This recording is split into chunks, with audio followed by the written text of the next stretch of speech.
मुझे मेरे बच्चों से, मेरे शोर से जुदा मत करें। मैं एक माँ हूँ, मुझे मेरे बच्चों की बहुत ज़रूरत है। बस मोदी जी से यही अपील कर रही हूँ, मैं रिक्वेस्ट कर रही हूँ, प्लीज़ मोदी जी मेरी वीडियो देखिए और मेरे बच्चों की तरफ देखिए, मेरे शोहर की तरफ देखिए। मुझे बहुत ज़रूरत है मेरे बच्चों की। मेरे शोहर के पास कोई ज़रिया नहीं है, कोई सपोर्ट नहीं है कि वो मुझे बुला सके। પાકિસ્તાન દ્વારા ભારતમાં ફેલાવાતા આતંકવાદને કારણે સામાન્ય લોકો પણ એટલા જ પરેશાન થાય છે, કારણ કે બંને તરફ એકબીજા સાથે સંકળાયેલા લોકો હોય છે. અને આપણી સાથે એક રાજકોટનો એવો પરિવાર છે જે રાજકોટના પરવેશભાઈ છે, જેમણે કરાચીમાં રહેતા રિહાનાબેન છે તેમની સાથે લગ્ન કર્યા હતા. તેઓ અહીંયા રહેતા પણ હતા, પરંતુ છેલ્લા 3 વર્ષથી તેમના વિઝા છે તે નથી મળતા અને તેઓ અહીંયા આવી નથી શકતા. સૌથી કરુણતાની વાત એ છે કે તેમના 2 નાના નાના બાળકો પણ છે. માત્ર 1 થી 1.5 વર્ષના બાળકો હતા ત્યારે તેમના માંથી છૂટા પડ્યા હતા અને હવે એ બાળકો 4-4.5 વર્ષના થઈ ગયા છે, પરંતુ એક પણ વાર તેની માતાને મળી નથી શક્યા. આપણે પરવેશભાઈ છે તેમની સાથે જ વાત કરશું. પરવેશભાઈ, શું કહેશો, કઈ રીતની હાલત છે તમારી અત્યારે? હાલાતમાં તો એવું છે કે અત્યારે મુશ્કેલી તો બહુ છે. અત્યારે 2 છોકરા હોય, 2 છોકરાને મોટા કરવા, ત્યાં ઘરનું જોવું કે બહારનું જોવું અત્યારે કઈ એવું સમજાતું નથી. પણ આ તો કહે છે બેન છે એટલે કઈ વાંધો નથી, એ બધું સંભાળી લે છે. મમ્મી છે એનાથી કંઈક વધારે કામે નથી થતું એટલું બધું, એટલે બેન છે તો વાંધો નથી આવતો મને એટલું બધું. 2 છોકરાઓને સંભાળી લે છે. रेहानाबेन છે, આપણે पहला एमनी साथे बात करशू. रेहानाबेन साथे, रेहाना जी क्या कहेंगी आप? आपके बच्चों के बगैर क्या हालत हो रही है पाकिस्तान में, वहाँ पर आपकी? मरने जैसा हो रहा है बिल्कुल, बच्चों बगैर बिल्कुल मजा नहीं आ रहा है। दिल हो रहा है बस अपने आप को कुछ कर दूं, मार दूं, इसी लाइफ से अच्छा ना मैं यहाँ क्यों ना मैं वहां क्यों, अपने बच्चों की बगैर। बस मैं अपील यही करना चाहती हूँ मोदी जी से कि प्लीज मेरी क्या गलती, मुझे एक रीजन तो बताया कि मैंने क्या ऐसा करी हूँ जिससे मुझे वापस इंडिया नहीं बुला रहे ये लोग, मुझे वीजा नहीं दे रहे हैं। मैंने इंडिया में शादी की हूँ, ये मेरी गलती है तो मुझे बता दें। तो जब इंडिया ही नहीं, वीजा ही नहीं देना चाहिए था कि हम इंडिया आते थे। आपने वीजा दिया तो हमको पसंद आया ना, तो हमने शादी की ना वहां पर। पाकिस्तान में लोगों की हालत कैसी है? आप वहाँ कैसे रह रही है? बस यहाँ के हालात तो आप लोग को पता ही होगा कि कैसे है। हाँ, यहाँ पे महंगाई इतनी है कि यहाँ पे अगर 10 लोग भी कमाए तो भी कुछ नहीं हो सकता है। मेरे घर में सिर्फ मेरे अब्बू ही है कमाने वाले और कोई नहीं है। यहाँ पे औरतें भी बाहर काम करने जाती है तो भी घर नहीं चलता है। मैं यहाँ पे बैठी हुई हूँ 3 साल से अपने बच्चों से बगैर, तो मेरी क्या हालत है ना मुझे पता है। यहाँ पे लाइटें नहीं, पानी नहीं, गैस नहीं। इंडिया में हर एक चीज थी, पर मुझे पता नहीं क्यों नहीं बुलाया जा रहा है, ये मेरे को नहीं समझ आ रहा है। बस मैं रिक्वेस्ट करना चाहती हूँ मोदी जी से कि मेरे बच्चों को मेरी जरूरत है, मुझे उनकी जरूरत है, मुझे इंडिया बुलाया जाए, वीजा दे मुझे। कोई भी रास्ते से कहीं से भी मैं आऊंगी, पर मुझे वीजा चाहिए।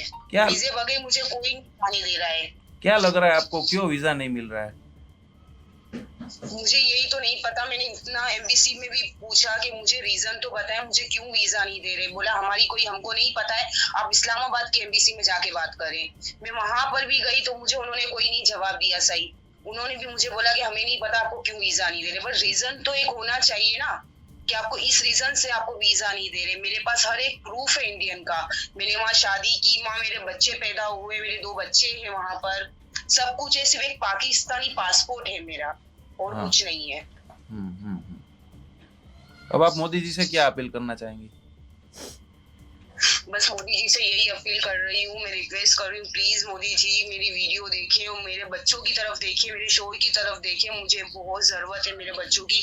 मेरे शोहर के पास कोई जरिया नहीं है, कोई सपोर्ट नहीं है कि वो मुझे बुला सके।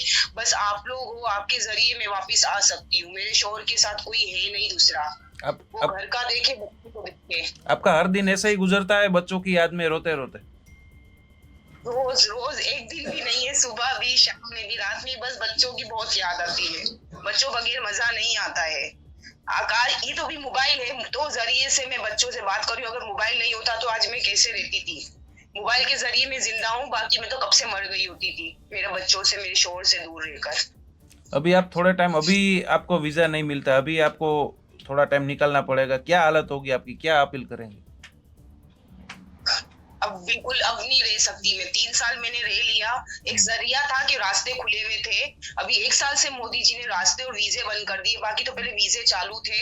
तो एक जरिया था कि मैं पासपोर्ट जमा कर रही थी, एम्बेसी में खुशी होती थी कि अभी 3 महीने बाद मेरा पासपोर्ट आ जाएगा, मेरे को वीजा मिल जाएगा, वो एक अच्छा लगता था। वो भी जरिया बंद कर दिया, तो मैं सोचो कैसे रह रही हूँ यहाँ पर। रास्ते बंद, वीजे बंद, अब मैं कैसे आ सकती हूँ? अगर रास्ते भी खुले होते, वीजे भी खुले होते, मैं कहीं भी कंट्री से भी कहीं से वीजा लगा कर मैं आती थी। पर मुझे वीजा क्यों नहीं दे रहे ये नहीं समझ आ रहा है। બિલકુલ, તો આ એક માની વેદના છે. ગમે ત્યાં દુનિયામાં ગમે ત્યાં જાઓ, માની વેદના છે. તેમના બાળકો વગર સરખી જ હોય. પરવેશભાઈ સાથે ફરીથી વાત કરશું. પરવેશભાઈ, 2015થી તમારા જ્યારથી લગ્ન થયા ત્યારથી આખું પ્રોસેસ સમજાવો કે કઈ રીતના થયું, કેમ ત્યાં પાકિસ્તાન ફરી ગયા અને કેમ પાછા નથી આવી શકતા. 2015માં મેરેજ થયા હતા અમારા, અને એક વર્ષનું વિઝા વધતું હતું, અને 2022 સુધી તો બરાબર જ ચાલ્યું, કાંઈ એવું નહોતું. 2022 પછી મેડમે કીધું તમારું પાસપોર્ટ કે રિન્યૂ કરવા જવું પડશે પાકિસ્તાન. તો મેડમને મેં કીધું અહીંયા મેં કીધું પાસપોર્ટ એનું રિન્યૂ નહીં થાય. તો મેડમ કે ના, કે અહીંયા નહીં થાય, કે 2018માં કે દિલ્હીમાં તમે ગયા હતા 5 વર્ષનું એકવાર બનાવી આવ્યો તો કે એક જ વાર અહીંયા કે પાસપોર્ટ બન્યા, કે બીજી વાર તમારે કે પાછું કે પાકિસ્તાન જ જવું પડે ને. એની શનાખતી કાર્ડ હતું, એ આધાર કાર્ડ તરીકે કહે છે લોકોને કાર્ડ આવે છે શનાખતી કાઢી, એ પણ એનું પૂરું થઈ ગયું હતું. તો મેડમ કે એ તો અહીંયા બને જ નહીં આપણે ઇન્ડિયામાં, એ તો તમારે અહીંયા જ જવું પડે. કે 2 વસ્તુ કે અહીંયા કે તમારે થઈ જાય. તો કાંઈ વાંધો નહીં, મેડમને 6 મહિના પહેલાં પાસપોર્ટ આપ્યો હતો મારી વાઈફે નૂરી વિઝા માટે. મેડમે 6 મહિના પાસપોર્ટ એની પાસે રાખ્યો, પણ મેડમને ખબર હતી કે પાસપોર્ટની ડેટ પૂરી થઈ જશે. તો એને આપણે નૂરી વિઝા 3 મહિનાનો મળે છે, પાકિસ્તાન વાળાઓને 3 મહિનાનો નૂરી વિઝા મળે છે. એની જગ્યાએ 6 મહિના પાસપોર્ટ ત્યાં એ લોકો પાસે જે લોકોએ રાખ્યો, મેડમ પાસે મારી વાઈફને હું 2-3 ફેરી અમે ગયા. મેડમ પાસપોર્ટ તમારી પાસે છે, એની ડેટે જાય છે, પછી તમે એન્ડ વખતમાં તમે કહેશો કે હવે 20 દી ને 25 દી બચ્યા, 1 મહિનો બચ્યો, તમે જાઓ ને કાયો કા તમે પાસપોર્ટ બનાવીને પાછા આવો. એટલા દિવસમાં અમે કેવી રીતે પાછા આવી શકીએ? એક તો પહેલી વાર જાય છે, 7-8 વર્ષ થઈ ગયા લગ્નને પછી. તમારા વાઇફ કરાચીના, તમે અહીંયા રાજકોટ, કઈ રીતના તમારા મેરેજ પોસિબલ થયા? કઈ રીતના મુલાકાત થઈ તમારી? મુલાકાતમાં એવું છે કે ફર્સ્ટ ટાઈમ મારા મામા ગયા હતા પાકિસ્તાન 2012માં કે 13માં મારા મામા ગયા હતા અહીંયા. મારી જે વાઈફ છે મારા સગા માસીની જ દીકરી થાય છે. તમારા ઇન્ટરનલ મેરેજ? હા, એટલે મારા મામા ગયા હતા, ત્યાં ફોટા દેખાડ્યા અને બધું વાત કરી. તો મારા માસી કે વાંધો નહીં, કે તમે ઇન્ડિયા જાઓ પછી પૂછી લ્યો કે શું છે શું નહીં. તો મારા મામા અહીંયા આવ્યા હતા અને બધી વાત કરી મને ને મારા મમ્મીને ને પપ્પાને બધાને વાત કરી. માસીની દીકરી જ છે કે અહીંયા ઇન્ડિયા મેરેજ કરવા માંગે છે, તો તમે મેં કીધું હા વાંધો નહીં. મેં કીધું પછી એવી રીતે મારી વોટ્સઅપમાં મુલાકાત થઈ. એવી રીતે વોટ્સઅપ જરીએ 2012માં અમારે વાત થઈ હતી. 2012થી 2015 3 વર્ષ અમે વોટ્સઅપમાં વાત જ કરી ખાલી. પછી એનો વિઝા લાગ્યો 2015માં ઇન્ડિયાનો. પછી એ લોકો 2015માં 1 મહિનાના નૂરી વિઝા લઈને આવ્યા એ લોકો અહીંયા. તમારા લગ્નને 10 વર્ષ ઉપર થઈ ગયું, તો તમે કાયમી રીતના એમને ભારતીય નાગરિકત્વ મળી જાય તેવા કઈ પ્રયાસો કરેલા? હા, 2018માં મેં કહું તો 2015માં મારા લગ્ન થયા. 2018માં પાસપોર્ટ રિન્યૂ કરવા દિલ્હી ગયો. દિલ્હીથી પાછો આવ્યો, 5 વર્ષનો વિઝા પાસપોર્ટ પાછો બની ગયો એનો 2022 સુધીનો.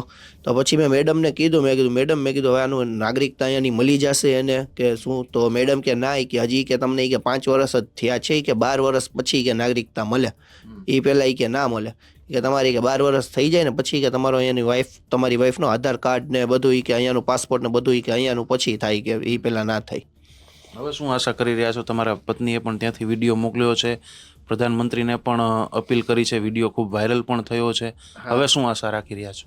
આશા તો એ જ છે, બસ મારી વાઈફે જે વિડીયો બનાવ્યો, અત્યારે તમે બધા એવા વિડીયો બનાવો છો, અત્યારે ગવર્મેન્ટ વિડીયો જોવે, મેડમ પણ વિડીયો જોવે, અમિત શાહ વિડીયો જોવે. અત્યારે આશા તો એ જ છે કે એને વિઝા મળી જાય, એને એ ગમે ત્યાંથી આવા રાજી જ છે, પણ ઇન્ડિયા બોર્ડરમાંથી આવી જાય તો વધારે સારું.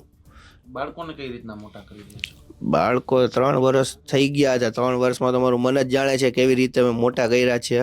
કેમ કે હવે બહારનું જોવું કે બધું અહીંયા ઘરનું બધું જોવું એ સમજાતું નથી અત્યારે.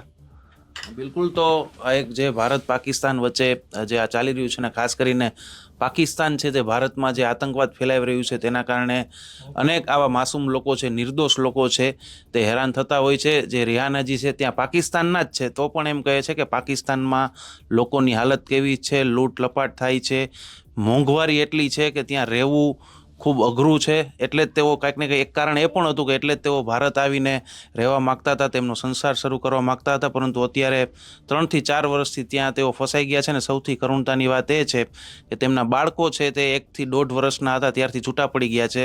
અત્યારે માત્ર તેઓ એમને મોટા થતા મોબાઈલના માધ્યમથી જ જોઈ રહ્યા છે. હવે આટલી આખી વાત છે તે મીડિયામાં આવી છે. તમામ મીડિયાએ આ વાતનું કવરેજ કર્યું છે. નેશનલ મીડિયા હોય, તમામ મીડિયાએ કવરેજ કર્યું છે. એટલે એક વાત તો ચોક્કસ છે કે આ વાત છે તે કેન્દ્ર સરકાર સુધી પહોંચવાની બિલકુલ છે, એમાં કોઈ શંકાને સ્થાન નથી. હવે કેન્દ્ર સરકાર છે તે આ પરિવારની વેદના છે, એક માની વેદના છે, તે જોઈને કઈ પ્રકારની પ્રતિક્રિયા આપે છે, કઈ પ્રકારના હવે રિસ્પોન્સ આપે છે આ લોકોની માગને, તે જોવું મહત્વનું રહેશે. રોનક મજીઠિયા, ગુજરાત તક, રાજકોટ.